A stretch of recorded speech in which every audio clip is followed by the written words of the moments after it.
ও মাসি মাসি, কি হয়েছে? আমাদের আজকে লেবু মাখা করে দেবে?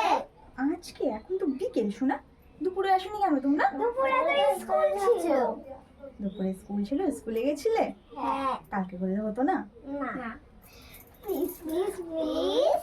আচ্ছা ঠিক আছে, দেখছি, চলো। Hey hello everyone, welcome to my channel, this is তুবরিস ওয়ার্ল্ড। কেমন আছো সবাই? আশা করি সকলেই খুব ভালো আছো। তো গাছে চলে এসেছি লেবু তুলতে। এখন কি করে লেবুটা মাখা করি চলো তোমাদের সঙ্গে সেটা শেয়ার করি, তোমরা দেখতে থাকো।